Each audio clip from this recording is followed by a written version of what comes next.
The Orioles have a pretty large stack of infielders, both in the major leagues and in AAA at this point. And a couple of those guys, Jordan Westburg and Adam Frazier, both contributed to the Orioles in 2023. But the question is, will both be back in big roles in 2024? We'll try to answer that question coming up on this episode of the Locked On Orioles podcast.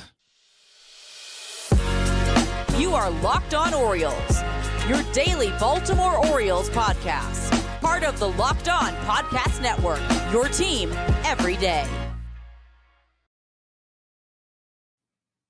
And today is Thursday, October 19th, 2023, and welcome back into the Locked On Orioles podcast, part of the Locked On Podcast Network, your team every day. As always, I'm your host, Connor Newcomb. I'll be joined by Paul Mancano of the Baltimore Banner in just a second. But first, this episode of the Locked On Orioles podcast is brought to you by Sleeper. Swing for the fences on Sleeper picks, and you could win up to 100 times your money.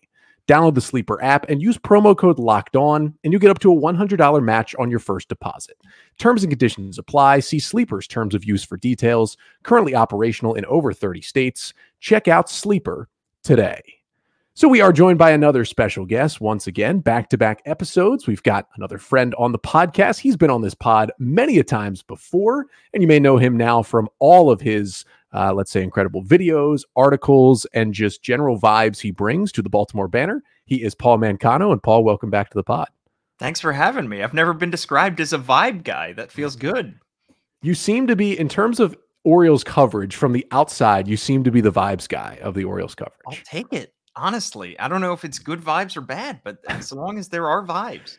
Yeah, the vibes are getting checked by the security at M&T Bank Stadium. Those are the vibes. Yeah, nice reference. You've watched my videos. Amazing. Yeah, of course I watched the videos. All right, so we are here talking about a couple of Orioles infielders. This is our second installment of the Orioles Player Season Review Series for 2023. If you missed the first installment, go back and check it out, Wednesday's episode. Brendan Mortensen was on the pod. You may have heard of him, Paul. But we talked about the first base options. No, that's fine. No. That's fine. He's all right. We talked about Ryan O'Hearn and Ryan Mountcastle and kind of how they fit into the puzzle this year and the next year.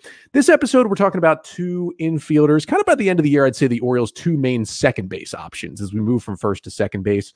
We're going to talk about Jordan Westburg and Adam Frazier. And of course, these two conversations will be a little different because Adam Frazier, not guaranteed he'll be back with the Orioles next year as a free agent. But let's start with the guy that, barring any kind of trade, we figure will be in an Orioles uniform in 2024. And that is Jordan Westburg, who got his call to the big leagues around the middle part of the season this year for the Orioles and played sparingly for a bit, was in the lineup a lot at other times. But here's the first question I'll pose you, Paul. When you look back, and hopefully it's, a great career for Jordan Westburg for years. When you look back to that rookie season, that 2023 season, what is one thing you'll remember about Jordan Westburg's kind of first taste of big league baseball?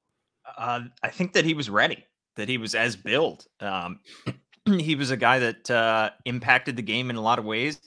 I think the comparison to draw here is to Colton Cowser, who was another high draft pick by the Orioles, another guy who was right on the verge podcast, shout out, coming into the season of the major leagues, who had AAA experience around the same age. They were a year off in terms of draft classes. Colton Cowser came up, and he wasn't quite ready, and that's okay. And he was sent back down, and, he probably will still be a big part of this team's future. But Jordan Westburg was ready. And I think that the comparison to draw there is an important one because Westburg, I don't think is going back, and I don't think he's going back anytime soon. So I think that while you see some prospects come up and they may not be entirely fully baked, I think Jordan Westburg is a ready-made major league player. Yeah, he certainly didn't light the world on fire offensively, but I think what he showed is that he's going to be, as long as he sticks with this Orioles team, a steadying presence. The final numbers for Westburg in that first season after he got called up in June, 68 games he got into for the Orioles, 228 plate appearances. Westburg hit 260 with a 311 on base and a 404 slugging. That is good for a 715 OPS. 7% walk rate was all right. 25% strikeout rate. You probably like Westburg to get that down a little bit. And he did only hit 3 home runs. Didn't really show off the power that we did see in AAA. Like, he hit for power down in the minors. And that all added up to a 1.1 FanGraphs WAR and a 97 WRC+. Essentially, the defense got the war up because he was really, really good, both at second and third base this year. But hitting-wise, he was league average for 230 plate appearances. You'll kind of take that, though, from a rookie getting his first taste of the big leagues. As you said, he didn't I wouldn't say Colton Cowser crumbled under the bigger lights, but he just didn't feel like he was quite ready, whereas Westburg probably was. And what I thought was good for Westburg, too, was his best month was actually in September. So he finished his season stronger. And it did feel like, Paul, by the end of the year, and I know Brandon Hyde went with the platoons in the playoffs and he kind of, switched out Westburg for Frazier whenever he could get the matchup. But it seemed like as the season went on, we did see a little more Westburg against right-handers and a little less Frazier and other guys. And you started to see Hyde kind of take him out of a platoon role and maybe get him ready for more of an everyday role next season. Yeah, I think it's a trial period. I think that's what Brandon Hyde in the front office was looking at it as, because we'll get into Frazier, but Frazier is a free agent. So like you said, there's no guarantee he's back anyway. You want to see what you have in Jordan Westburg. This was a team that obviously was way more competitive this year than in previous years. In previous years, you could see Jordan Westburg, once he got called up, being trotted out there for as many games as possible in as many different positions as possible. You could see Colton Cowser doing the same thing. They might have, in previous years, less competitive years, they might have brought him up and tried him out in center and right for the rest of the year. But for Westburg, I think the organization wanted to see in the post-Adam Frazier world what exactly Jordan Westburg was going to be able to do, especially because they're going to have some roster decisions to make this offseason, spring training, who breaks camp with the team, Joey Ortiz, Jackson Holiday. They have to see exactly what they had in Jordan Westburg. And I do think he stood up to the test. I think that he's played in all 3 playoff games, like you said. The power wasn't excellent, but you saw the pop occasionally. He certainly comported himself well at second base, at third base, defensively. So he was ready, I think, to show at the worst for 2024, I can be somebody who comes off the bench, somebody who can start against lefties, depending on whoever else I'm going to be platooning with. He is ready for that kind of role. This is a role that I think he will walk very easily into next season. Yeah, and as I mentioned, the finishing strong, it was a 108 WRC plus in September, which was really good to see him finish the season strong. I mean, he was clearly better against lefties this year, which is why he kind of played in that platoon, a 121 WRC plus against lefties, 84 against righties. So you could tell he was struggling a bit. But what I thought was really interesting from Westburg, when you see a guy even come up and have some success at the plate like he had, you generally see, okay, these guys, big time fastball hitters, you come up, you see them hit the fastball, and then major league hitters kind of figure them out. They throw more sliders, they throw more curveballs, and the numbers kind of go down. It was actually the opposite for Westburg, who hit 286 against breaking balls this year, which was his best number between changeups, breaking balls, and fastballs. And he seemed to get even better against breaking balls as the season went on. And it was kind of tough for opposing pitchers to truly figure him out. Now, the question I asked you, I'm going to answer myself. What's the thing I'll remember most from his season? For me, it's his defense. Like, it was up and down with the bat, and he'll certainly get better and more consistent. But he was really good at both third and second base. I mean, the advanced numbers, the outs above average, the defensive run save, both very good for just playing in 68 games at both of those positions. It's not like he's, much better at one than the other. He looked really comfortable at both those spots. He had great hands at second and third base. The arm was clearly strong enough to play third. He made a couple of highlight reel plays, I would say, out there. And just for me, looking at him, Paul, it feels like, okay, he's like a steadying presence at the plate, and he's already, I think, a better defender than he was even billed to be, is what we saw this season. So for me, and it, whether he plays 10 years, whether he plays 5 years, whatever it may be, he kind of feels like, and this is almost what he was billed as too, just such a high floor player. Like, you're not going to see him go into mega slumps, not going to see him have really bad seasons. We don't know what the ceiling is yet, but it's always nice to have those high floor guys on your team where, worst case scenario, this will be a good utility bench player in the big leagues. And best case scenario, he becomes a really good player for you. Yeah, defensively, like you said, if you can provide solid defense at multiple infield positions, you're already giving kind of a baseline. We've seen it kind of kill the long-term futures of Orioles prospects in the past. I remember Jahmai Jones. The biggest thing for him was, could he play second base? Could he do that at a reasonable level? And he just couldn't play second base well enough for the Orioles to keep giving him opportunities when he struggled at the plate. And Westburg didn't really struggle at the plate, but there's a good chance that if he makes the team in 2024, he could, start off slow. We saw Ryan Mountcastle in his second big league season. He went through some troubles in the first couple of months. We saw Gunnar Henderson go through some troubles in the first couple of months of this season, really only the first month and a half. But we could see Jordan Westburg get out to a slow start in 2024 at the plate. But if he's giving you quality defense, it will make up for that. He will still be a positive WAR player if he's able to do that. I do agree. I think that he was billed as kind of a jack of all trades, solid floor player when he was coming out of Mississippi State, high character guy. He was playing on an excellent Mississippi State team and was part of the best double play combination in college baseball with Justin Foscue, I believe, who was a first-round pick. The thing about him was he was a guy who could play shortstop, and they used him there in the minor leagues, but they exposed him to the other positions.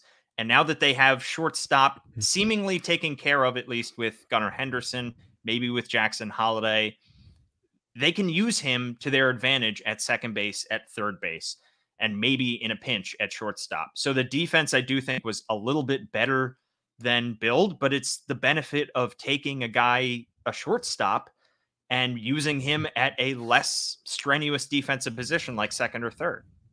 Yeah, and it worked out for him. And now the guy we're going to talk about next, who Westburg kind of ended up in a platoon with, his defense was billed better. And then we saw one of the worst defensive drop-offs you may ever see from a player who's generally known as a good defender. That is kind of what happened with Adam Frazier.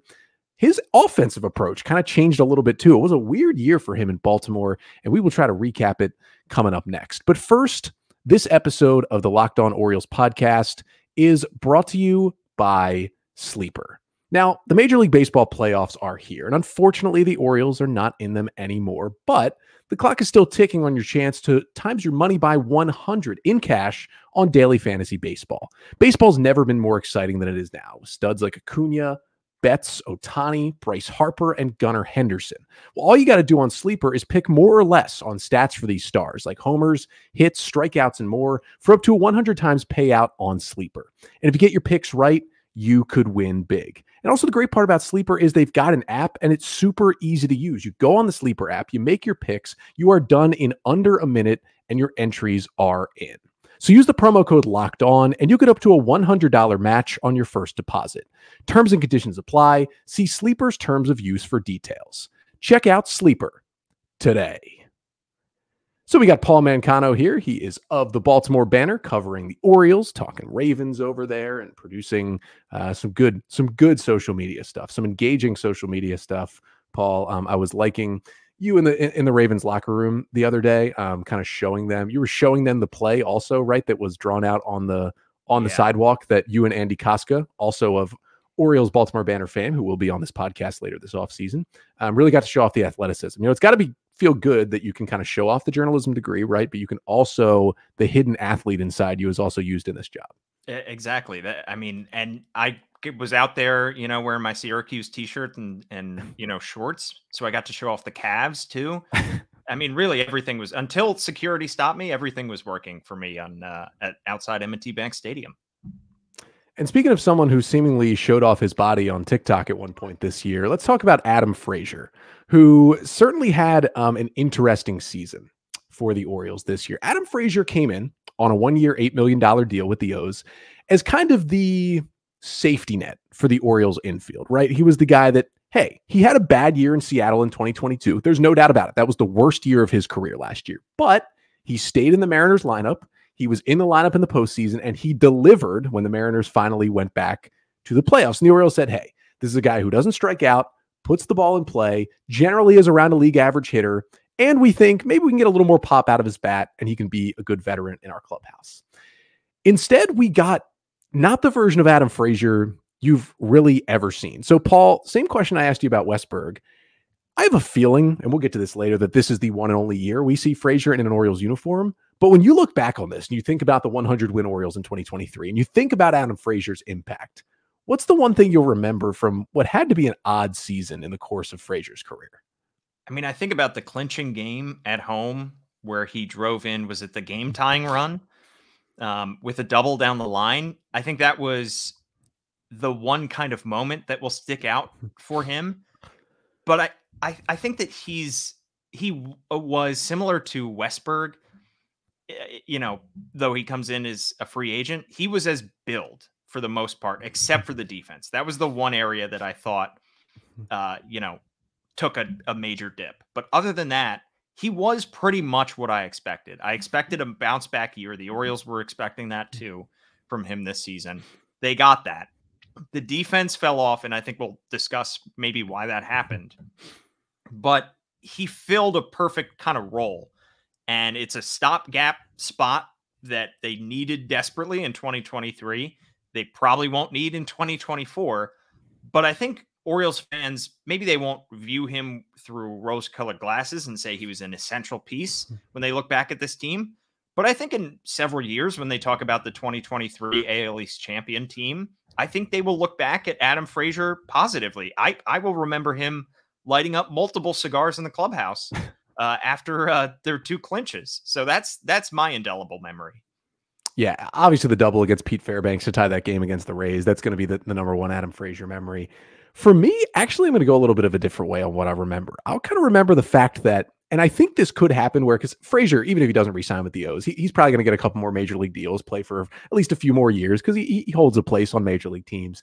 I think Adam Frazier will look back at this season as the year where he did kind of almost everything differently than he usually does. Now, his stats were somewhat similar to what they were, although they were better offensively than they were in 2022 in Seattle. But Frazier's final stats, he plays 141 games for the Orioles, 455 plate appearances. He hits .240, which only surpassed 2022 in terms of batting average in his career. 300 on base, 396 slugging, just a 696 OPS. But here's the thing. Adam Frazier hit 13 home runs this year. And that doesn't seem crazy. Yes, it was a career high, but he had hit 10 homers twice. So it's not like he doubled his number. But when you think about the fact that Adam Frazier had 13 home runs through the end of July, and you thought this guy could hit 20, and then he did not homer over his final 125 plate appearances with the Orioles. He had all of a sudden like risen his launch angle. He was hitting the ball in the air way more. He was showing way more power than he ever had. And then it just vanished. And Frazier, those final 2 months, not only did he not homer, he was 25% worse than league average as a hitter those final 2 months. Although he had some big moments and some big swings, he did not really contribute like the Orioles wanted to this last couple of months. And kind of the rest of his stats, 7% walk rate, which is Adam Frazier-like, he doesn't walk a lot. But a 15% strikeout rate was his highest full season strikeout rate since 2018. He struck out a lot more than usual, and it ended up with a 93 WRC plus, and you'd like him to be right around a league average hitter. That's what he was. But with the defense being so bad, he was basically a 0 WAR player this year, according to FanGraphs, which was unfortunate. And that's why I'll kind of remember this almost didn't feel like Adam Frazier. He hit more homers.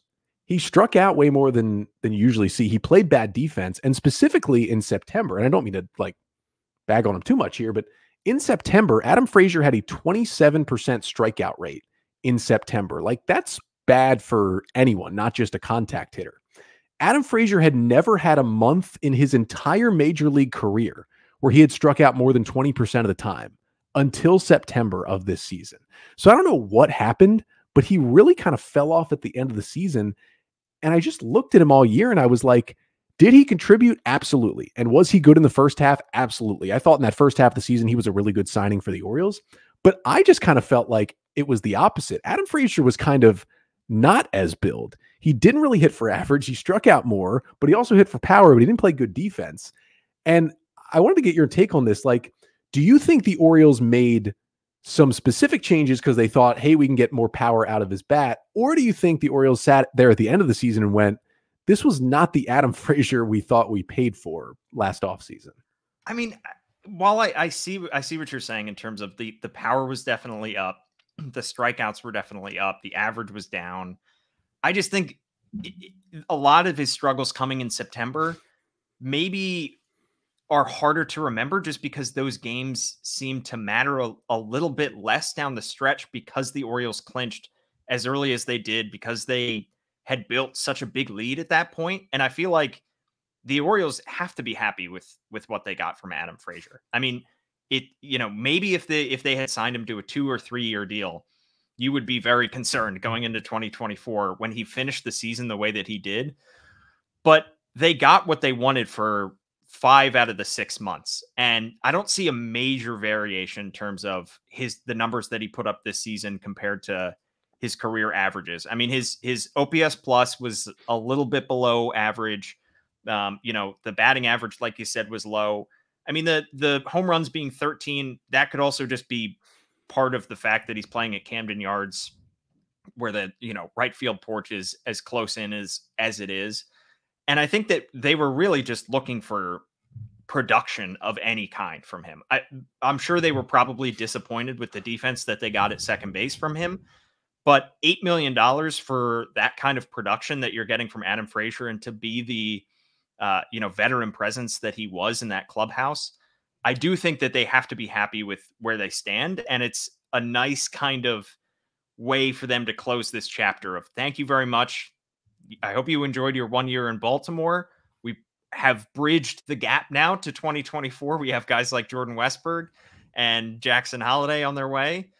But, I do think they are pleased with what they got from Adam Frazier. And one of the biggest things, he was healthy almost the entire year, 141 games. When you get to 31 years old, we've seen it with middle infielders, I think mostly shortstops, but, it's second baseman as well. And part of the reason is also the shift banning. The second baseman probably has less help now against left-handed hitters than he did in previous years, but he was mostly healthy. And when certain middle infielders hit a certain age, we've seen the defense drop off. And some of them hit it at 30, some hit at 31, some hit at 32. There's a reason that, prior to this insane spending splurge that we've seen in the last couple of years, where shortstops like Trey Turner are getting 11-year deals, that teams were scared off by middle infielders, shortstop, second baseman signing into their mid-30s. We saw drop-offs maybe a little bit later in his career, but from Robinson Cano, who, was a great defender, and then all of a sudden it drops off. So I think Frazier probably hit that, ledge, that cliff earlier than they were expecting, earlier than he was expecting. But, I think it's going to be interesting to see what he fetches on the open market and how other teams view his 2023 season. Yeah, and it was also good that, he did, when he did struggle, was once Jordan Westburg was already in the big leagues. Like, the Orioles had that option because Frazier was really good. I mean, you look back at his month of July, dude had a 137 WRC plus. He hit 288. He slugged almost 600 in the month of July. I mentioned that he didn't homer after July. That last home run that Adam Frazier hit, I think Orioles fans will remember this one. The onslaught on Sunday Night Baseball against the Yankees, when the Orioles basically just sent Luis Severino packing, was an Adam Frazier 3-run homer in the first inning that made it 6-0 before Severino had recorded an out that day at Camden Yards. That was Frazier's last home run. That game all the way back in July on Sunday Night Baseball. So it didn't go as great down the stretch, but he also played less down the stretch. Westburg was in there more at second base. Frazier played less. And I get, the pushback to that's going to be, well, he still did play in the playoffs and he came in. Well, he didn't really play a lot in the playoffs. I mean, there were a couple lefty starters who didn't start a lot of those games. And, he's shown he can perform in the postseason. He's shown that over his career. I don't know how this is repeatable, but he's been a good clutch player. And that's something he did this year as well. Like, his stats in the clutch, 7th, 8th, and 9th innings, close games were even better. And so he provided that too. And that's why he was getting those playoff at-bats. I thought Brandon Hyde used him in the right spots. Frazier didn't come through in those postseason at-bats, ended up going 0 for 5. But again, just a weird season, like negative 15 outs above average at second base. It's like hard to think about, was he really even that bad? Because yeah, he made some bad plays, but just the eye test was like, he wasn't that bad. Was he? I think, yeah, no, I totally agree. I think it's one of those things where you look at the fielding stats and you watch with your eye and it doesn't quite match. And I do think, yeah, maybe, part of it, like I said, is the, the banning of the shift. He is not going to be a very rangy second baseman. And that's probably what is hurting him. And I think, maybe the stat metrics will adjust more next year when we see rangier second baseman and we see post shift ban exactly what happens. But I also do want to say about Frazier, I do wonder how much of the numbers, the counting numbers, will go back to the norm next season, because he was still, according to StatCast, 61st percentile in expected batting average. He was expected to hit 260, even though he hit 240. And the home runs are kind of an anomaly just because he was 15th percentile or lower in expected slugging, average exit velo, 3rd percentile in average exit velo, 2nd in hard hit percentage. And the K percentage was 89th percentile. So I do think it was maybe just a weird anomaly of, you know, the StatCast numbers not matching reality. And the more sample size you give it, the closer to reality those two will get. But especially the defensive numbers, to me, did not. I'll be the first to bash a player who's poor defensively when it shows up, especially in the stats. I really don't think he was terrible defensively. Yeah, he certainly took a step back from early in his career, but it didn't. Yeah, the stats feel like it's like, you know, he fielded the ground balls, like he threw him over to first, like he got the like negative 15 outs above average is like, has he ever played the position before? But yeah, that's Jermaine Jones. Yeah, but I guess the question is that we'll get to in our final segment coming up next is, would the Orioles even consider bringing him back, or has Jordan Westburg done enough with Jackson Holliday coming up that is their job heading into 2024? We'll talk about that right after this. But first, this episode of the Locked On Orioles podcast is also brought to you by Jase Medical. Now, what is Jase Medical? Jase Medical is a company that is there for emergencies, essentially, and they are there when you need them. Now, Jase Medical, they offer what they call the Jase case. It's got dozens of antibiotics and medications that you could need at any time. And you go into Jase Medical, you order the Jase case, and you have those life-saving medications there for you when you need them. And you can even buy a gift card for your family or your loved ones so they can get a Jase case of their own. So just go to jasemedical.com and enter code LOCKEDON at checkout for a $20 discount on your order. That is promo code LOCKEDON at jasemedical.com, JASE medical.com. So we're here with Paul Mancano of the Baltimore Banner, finishing off our little season review here of Jordan Westburg and Adam Frazier. Paul, we've talked about each of these guys. Let's keep this part short because I think we're both in agreement. Any chance Adam Frazier is in an O's uniform next year? I say 0%. Do you give it any kind of chance they would bring him back? There's a chance that, you know, a piano falls from the sky and crushes me, Connor. I mean, right maybe now, rounding live down, on the air. It's anything is possible. I give it a 1%, and that's rounding up. To me, it just doesn't make a whole lot of sense. And it's not necessarily an indictment of Adam Frazier. It's just the Orioles have moved past the need for a player of Adam Frazier's, you know, age and experience at this point. I think they have to be pretty content unless they make some major trades and they send away a lot of their prospect depth. They have to be pretty content with where their infield is right now. Yeah, so that moves us to Jordan Westburg. And I think, you know, we're in agreement that, you know, if he's here, he's on the opening day roster next year. And it all does depend on what other infielders are on that roster. You know, Gunnar Henderson's going to be in the lineup every single day. It does depend. Is Jorge Mateo still here? Is Ramon Arias still here? Is, you know, Jackson Holliday on the opening day roster? Is Joey Ortiz? Is there a different veteran infielder here that they upgrade from Adam Frazier? I think we're in agreement Westburg will be on the opening day roster. I think the big question for Westburg is, and a lot of this is like, if other guys are here, but what would you predict his role becomes in 24? Like, do you think he's in there every day between second and third and DH and a little shortstop? Or do you think he continues to kind of get eased in, hid from some righties, and they put him in some good spots? It is fascinating because it does depend on a lot of other players. Like you said, I think Jackson Holliday is the elephant in the room, and whether he makes the opening day roster or not, if he's healthy, I think in 2024, we're going to see him pretty early. And I think he could be a May call-up after torching it in AAA again. So I do think Jackson Holliday, because he's the number one prospect, you have to give him everyday starts at second base or at shortstop. Those are really the only two positions he's played. I think Westburg's versatility gives him a great opportunity to play every day somewhere, depending on injuries, depending on matchups. I mean, he played 50 games at second and 29 at third in the majors last year. So they pretty much feel comfortable with him at either one of those spots. But the Joey Ortiz factor is another one here too, because you talked about how Westburg's defense was better than expected. Joey Ortiz has an elite glove from everything that we've heard, and we've seen a little bit of it. and he's about the same age, a little bit older. So are we going to see Joey Ortiz come back up? Is Joey Ortiz going to be a big piece in a trade for a starting pitcher this winter?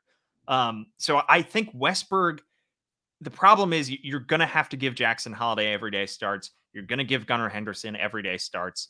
And it's a matter of, can Westburg beat out guys like Mateo and Urias and Ortiz for playing time? And I imagine him getting a lot of games next year. I mean, if he stays healthy, I could see Westburg playing in 100 games, and he may not at least 100 games, and he may not start all 100 of those, but his defensive value, I think, will be massive for this team. I think he is going to be a big piece of the 2024 team. I don't know exactly what kind of role it will be in. I think the Orioles are going to have some really tough decisions this offseason. And what I do see the more long-term future, and this can even be like what Jordan Westburg looks like in the second half of next year on this roster and in 2025 and beyond.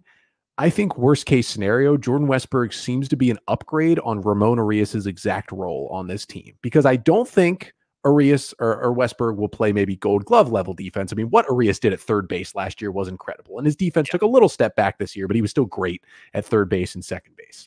Westburg showed he can be good at both those positions, and clearly the ceiling of the bat is just much higher for Westburg than it is for Urias. Now, it would be tough to walk away from Ramon Urias right now because he's got 3 or 4 more years of control. He's a good utility player. He can hit. He can play defense. It would be tough, but another team might want Ramon Urias. And maybe, that's not a trade for a starter, but maybe a package of Urias and a prospect can go get you a reliever this offseason with a couple of years of control that can help your bullpen with Felix out and questions about Dylan Tate and others. So I could see that happening where, worst case scenario, Westburg plays that role where he's in and out of the lineup like Urias was. They're trying to find him at bats. Maybe he has more before Holiday comes up. They give him a little audition those first couple months of the season. I mean, we even talked about this yesterday with Brendan, what the O's will do with the O'Hearn, Mountcastle, and then Kjerstad in the conversation next year. That decision is nothing compared to what this infield's going to look like, because you slot Gunnar at either short or third every single day. He's going to play against lefties next year. They're going to put him in there. He's too good. And then even when Holiday comes up, I'm sure the Orioles will hide him against lefties a little bit, especially when he first gets to the big leagues, just to ease him in. But at that point, I kind of throw my hands up and I go, it's a good problem, but I don't know. I mean, anything could happen. Westburg could be traded this offseason if they really wanted to get a legit starting pitcher. Yeah. He could easily be in that deal. You just don't know. But I think this is how a lot of these episodes are going to end with the different guests. The shoe has to drop at some point before the end of 2024.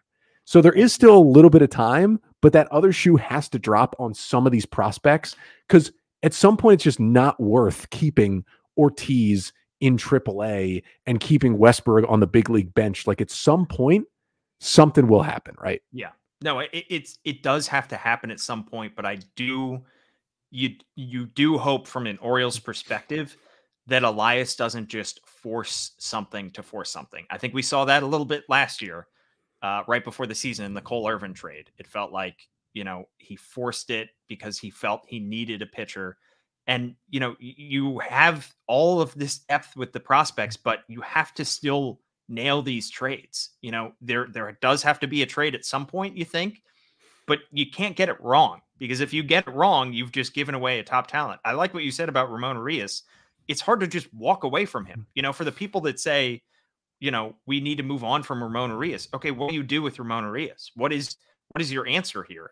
And you can come up with a hypothetical trade where you package Urias and 3 other prospects and you get a reliever.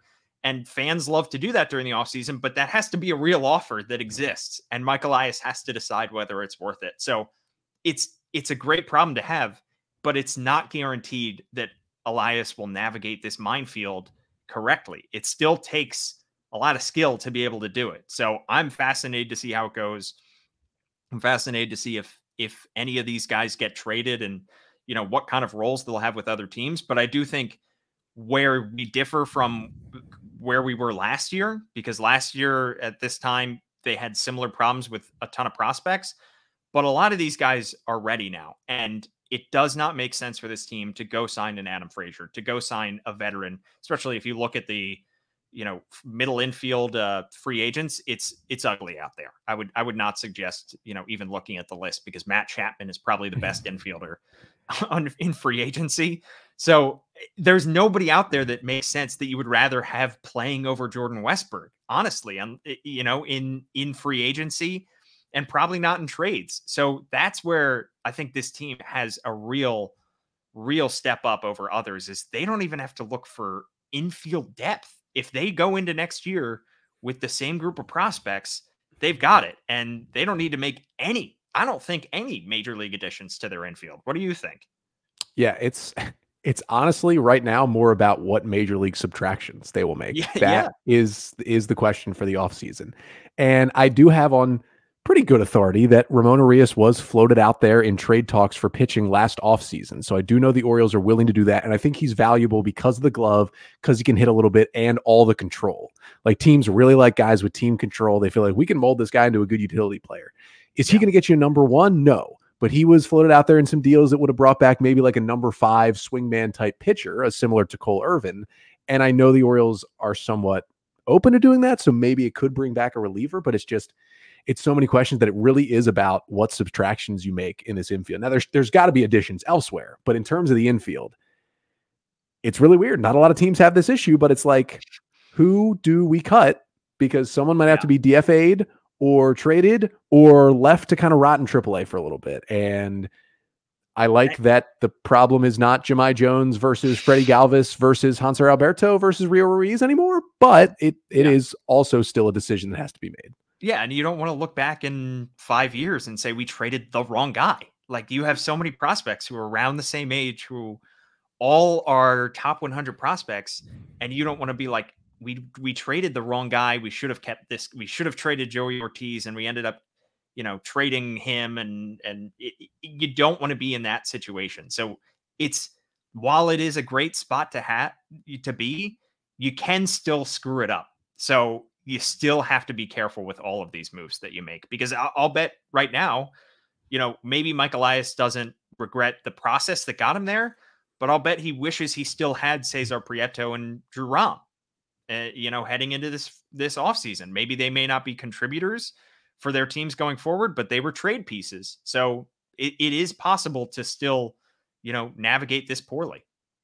I don't know if he wishes he still had them, but I bet he wishes he got better for what he traded them away for. And I mean, they are still trade pieces. Like, if he had just held on to them, maybe Cesar Prieto could have still been packaged for somebody, or maybe Rom could have been packaged for somebody. I don't think they were ever going to really, in a realistic world, be contributors to the 2024 team. But I do think that, you are still giving away something that does have value. Yeah, it's going to be interesting to see what Elias does. And I think we can all agree on one thing, like, he can't just completely sit on his hands, because then you're in a really weird roster spot. You do have talent, but you're in a really weird roster spot heading into spring training. Paul, thank you so much for joining us on the pod once again. Of course, I said at the beginning, let's try to keep it to 30 minutes, but our conversations continue to be great, so we went a bit over. That is okay. I don't have technically any time limits on this podcast, but Paul, let everybody know where they can find you, where they can find the banner, and kind of what's coming up for you and your work over there. Yeah, at Paul Mancano is my personal handle. At All Banner Sports is our Twitter handle, not calling it X, that you can find all of our Baltimore Banner content, and the BaltimoreBanner.com is the place to go for all of that. And we've got a new Banner Ravens podcast that I host with Jonah Schaefer. So tune into that as well, anywhere that you get your podcasts. Well, thank you so much, Paul. That was Paul Mancano of the Baltimore Banner. I will be back tomorrow. One more episode this week on a Friday. Stepping away from the player reviews to get a little Orioles news and notes in. We got some Gold Glove finalists. We've got Orioles front office member heading over to the Nationals, and much, much more to get to on a news and notes episode to round out the week tomorrow. But until then, I'm Connor Newcomb, and this has been the Locked On Orioles podcast, part of the Locked On Podcast Network. Your team every day.